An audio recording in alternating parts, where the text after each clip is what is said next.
Et petite blague, j'ai oublié ma PrEP là, pour le séjour, donc on m'a conseillé de me rendre au Cégide de l'hôpital de Strasbourg. Vous venez avec moi? On arrive sur le Cégide de l'hôpital de Strasbourg, sur la partie hôpital civil, donc c'est médical B pour le retrouver, et on va aller voir ce qui se passe à l'intérieur. C'est mignon. Au deuxième étage, les gars. Bonjour madame, je suis quelques jours sur Strasbourg et j'ai oublié ma PrEP et je voulais savoir si c'était possible de faire un dépistage aujourd'hui. Bien sûr.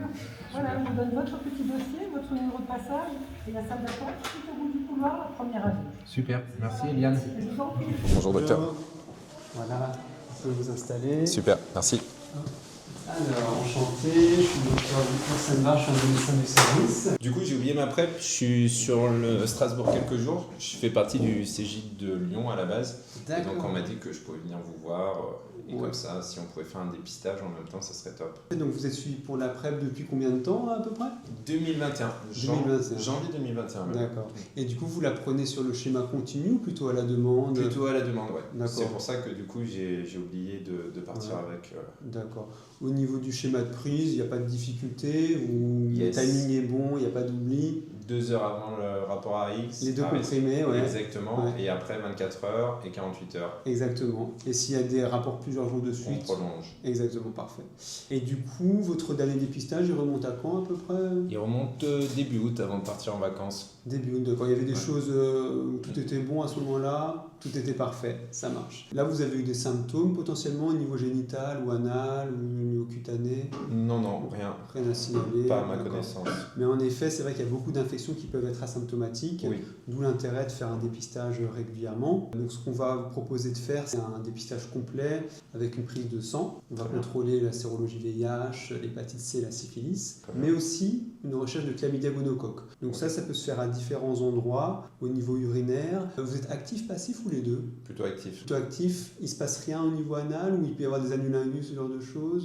Ah non, j'ai pas encore fait ça. Ça, c'est pas. À Parce découvrir. que les chlamydia gonocoques peuvent aussi se rechercher sur un autoprélèvement anal Ok. et on peut aussi faire un prélèvement au niveau de la gorge. Ok. Voilà, donc ça c'est pour le bilan complet. Après, niveau vaccin, est-ce que vous savez si vous êtes vacciné contre les hépatites A et B? Alors pour moi, ouais. Vous pensez, d'accord. Yes. S'il y a un doute, on peut contrôler ça sur la prise de sang pour voir votre taux d'anticorps. Ok. Comme ça, si jamais ce n'est pas le cas ou vous n'êtes pas assez protégé, on pourra vous prescrire un rappel du vaccin ou la vaccination complète si nécessaire. Super. Et sur les hépatites, déjà, c'est quoi les risques? Ouais, alors c'est vrai que c'est assez différent les hépatites pour lesquelles on a un vaccin. Il y a l'hépatite A et l'hépatite B. Alors l'hépatite A, si vous voulez, c'est une infection qui peut se transmettre par contact avec les selles. Donc c'est souvent une infection qu'on fait aussi quand on voyage. Ok. L'infection, généralement, n'est pas grave. Ça D'accord. fait un peu comme une grippe, ça peut donner une jaunisse. Ok. De façon très rare, ça peut faire une hépatite fulminante donc qui détruit le foie. Donc le risque est très faible, mais peut être très grave. Donc on propose de se vacciner, comme ça donne une protection à 100%. Ouais. L'hépatite B, c'est un peu différent. C'est un virus qui se transmet un peu comme le virus VIH, c'est-à-dire par les contacts sexuels, mais Ok. aussi par les contacts sanguins. Et là, pour le coup, ça va donner une infection chronique, c'est-à-dire le virus va se multiplier dans le foie pendant des années. D'accord. Et ça peut être très difficile d'en guérir. C'est un virus qui va favoriser les cirrhoses du foie et les cancers du foie. Une infection qui est sérieuse. Et là, le vaccin, ça, je crois que je l'ai fait là, il y a longtemps. Il y a des rappels après sur ce Alors, vaccin? normalement, si vous avez bien répondu à ces vaccins, que vous avez des bons anticorps, il n'y a pas nécessité de faire un rappel. Ok. Voilà.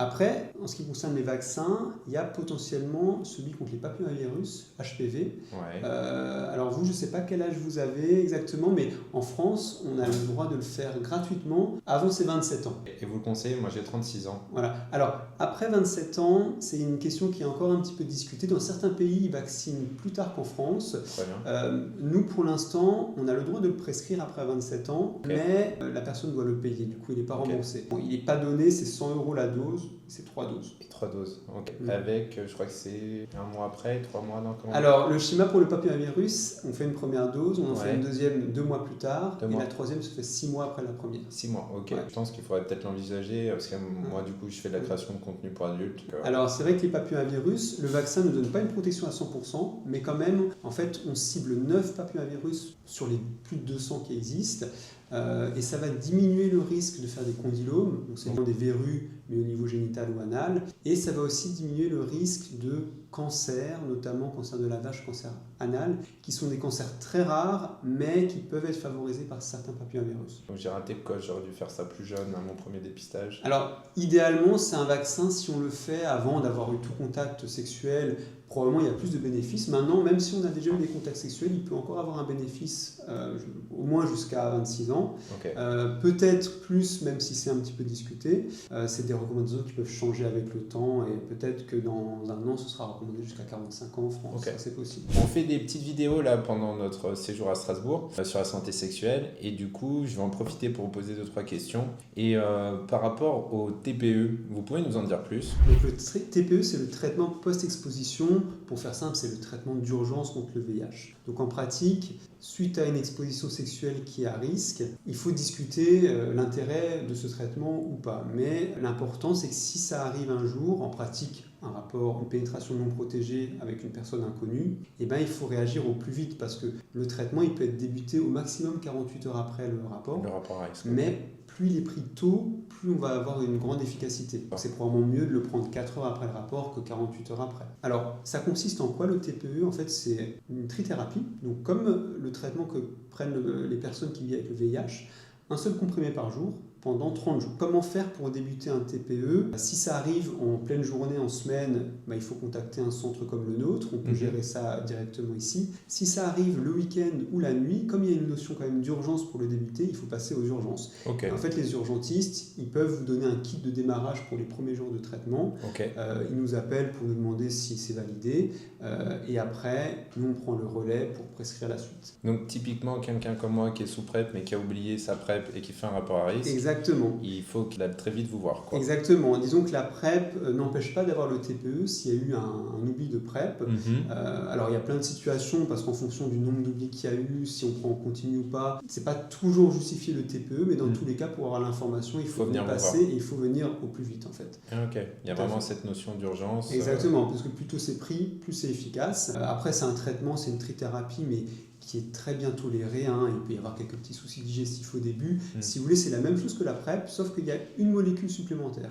Et je continue les questions pour mes abonnés. Est-ce que vous pouvez me donner la différence entre VIH et SIDA, s'il vous plaît? C'est vrai qu'il y a beaucoup de confusion entre VIH et SIDA, parce que d'un côté, ça a pu être lié notamment à une... Donc en fait, si vous voulez, le VIH, c'est le virus en lui-même. Donc une personne qui a l'infection, on parle de personnes vivant avec le VIH. En fait, SIDA, c'est un certain stade de l'infection par le VIH, c'est-à-dire une personne qui a l'infection mais qui n'est pas traitée parce qu'elle ne le sait pas. Au bout d'un certain temps, ses défenses immunitaires vont baisser et cette personne à ce moment-là peut faire des complications, c'est-à-dire des infections un peu atypiques ou de certains cancers.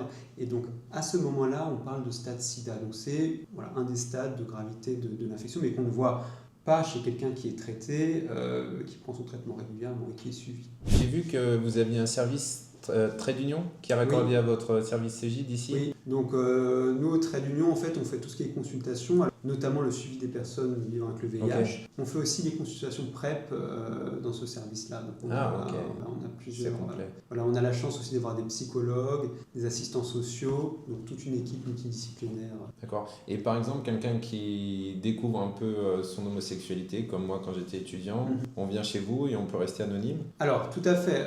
Les consultations aussi peuvent être anonymes si la personne le souhaite. Dans tous les cas, elles sont gratuites. Okay. L'anonymat, c'est une option. Nous, on est aussi là pour donner des informations, répondre à des questions, éventuellement orienter. Même si c'est pas forcément pour faire un dépistage, c'est juste pour discuter de la sexualité, c'est tout à fait adapté. Et du coup, vous avez un autre panel de thématiques à aborder aussi au Cégide? Le Cégide, la mission principale, c'est en effet le dépistage et le traitement des infections sexuellement transmissibles. Maintenant, on a des missions un petit peu plus larges au niveau de la santé sexuelle. Par exemple, on va s'intéresser, est-ce que des personnes ont pu subir des violences dans leur vie en contexte sexuel ou des rapports sans leur consentement. On va aussi poser la question, est-ce que la personne consomme des substances, du chemsex, éventuellement du slam.